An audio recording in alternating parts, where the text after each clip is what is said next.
చింద్రం Balakrishna, talent అనేది ఎవడబ్బా సొత్తు కాదు, అది పనిలో అయినా రాజకీయంలో అయినా.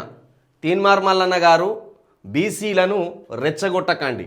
మీరు తెలివి ఉంటే సొంత పార్టీ పెట్టి మొత్తం బీసీలకు టికెట్లు ఇచ్చి పోటీ చేయించండి. ఇక నీకున్న కనీస నీకొచ్చింది ఆలోచన. బయట సమాజంలో ఒక సామాన్య వ్యక్తిగా ఉన్న నీకు కరెక్ట్ ఆలోచన, ఒక సరైన ఆలోచన వచ్చింది. ఎమ్మెల్సీగా ఉన్న ఆ వ్యక్తికి మరి ఈ ఆలోచన లేకపోవడం సిగ్గుచేటు. గ్రాడ్యుయేట్స్ అందరూ ఆయనకు ఓట్లేసి ఎంత తప్పు చేసినామనేది ఇప్పుడు తల గుద్దుకునే పరిస్థితి వచ్చింది. ఇక్కడ ఒక సామాన్యునికి వచ్చింది ఆలోచన. నీకు దమ్ముంటే రెడ్డిల కాళ్ళ దగ్గర నుంచి వెళ్ళి తీన్మార్ మల్లన్న వైదొలుగు.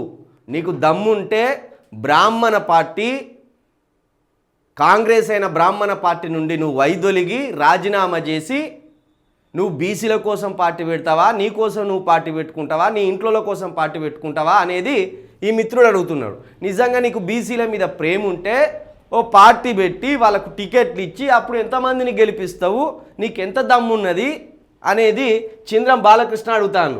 చింద్రం బాలకృష్ణకున్నంత సోయి కూడా నీకు లేకపోయా. మళ్ళా నేను ఎమ్మెల్సీని అని నువ్వు ముర్తాంటివి. ఏం లాభం? నిజంగా నీకు దమ్ముంటే బీసీల కోసం ఓ పార్టీ పెట్టు, పార్టీ పెట్టి టికెట్లు బీఫామ్లీ, గప్పుడు నీ సత్తా ఏంది, నీ దమ్ ఏంది తెలుస్తుంది.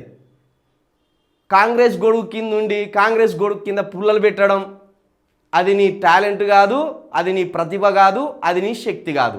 నువ్వు మళ్ళీ ఎప్పటికైనా రెడ్డిల కాళ్ళ దగ్గరికి పోవాల్సినవనివే. నువ్వు ఎప్పటికైనా రెడ్డిల కాళ్ళ దగ్గరికి పోవాల్సినవనివే, రెడ్డిల కాళ్ళ దగ్గర ఉండవలసినవనివే. తీన్మార్ మల్లన్న, నీకంత శక్తి లేదు, నీకంత తెలివి లేదు, రాజకీయ పరిజ్ఞానం లేదు. ఏదో పుల్లలు పెట్టే మాటలు, చిల్లర మాటలు, చిల్లర చేష్టలు, గిచ్చి జవడం పెట్టుకునే వ్యవహారాలు ఇవన్నీ ఉన్నాయి నీ దగ్గర. అంతేగాని నీ దగ్గర రాజకీయ పరిజ్ఞానం లేదు, ఓటుని ఎట్లా పట్టాలనే ఆలోచన నీ దగ్గర లేదు. కులాలను విడదీయాలని చూస్తాను నువ్వు. కాబట్టి ఇది మానుకో. చింద్రం బాలకృష్ణ నిన్ను చెప్పుతోటి కొట్టినట్టు ఇక్కడ పెట్టిండు, చెప్పుతోడు కొట్టినట్టు పెట్టిండు. తీన్మార్ మల్లన్న అనే వ్యక్తిని చింద్రం బాలకృష్ణ చెప్పుతోడు కొట్టినట్టు సమాధానం పెట్టిండు ఇక్కడ. ఇక మిత్రులారా, లైవ్లోకి వచ్చిన వాళ్ళు ఒకసారి మన లైవ్ని మీ గ్రూపుల్లో ఒకసారి బూస్టింగ్ చేయండి. మీ వాట్సాప్లో కూడా స్టేటస్గా పెట్టుకునే ప్రయత్నం చేయండి. యాదగిరి ఎర్రోల్లా, హాయ్ ప్రవీణ్ అన్న, good morning. Yadagiri Errolla, good morning. ఎందుకంటే మనము మార్నింగ్ న్యూస్ స్టార్ట్ చేస్తామని ఇంకా చాలామందికి తెలియదు.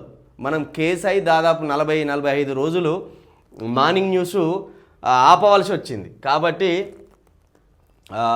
యుగేందర్ రాధా, హాయ్ అన్న, జై భీమ్, జై భీమ్. తెలంగాణ ప్రొటెక్షన్ ఫోర్స్ ఎప్పుడన్నా ఎప్పుడు అనేది కాదు, అది తెలంగాణ ప్రొటెక్షన్ ఫోర్స్ అనేది ఒక రిజిస్ట్రేషన్ చేసి అట్లా పక్కన పెట్టినాం. దాంట్లో యువ రాజకీయం చేయాలనే ఆలోచనతోటి దాన్ని కొన్ని ప్రణాళికలు చేస్తున్నాం. దాన్ని ఎట్లా ఏంది అనేది సమయం వచ్చినప్పుడు తప్పకుండా చెప్తాం, మీతో పంచుకుంటాం.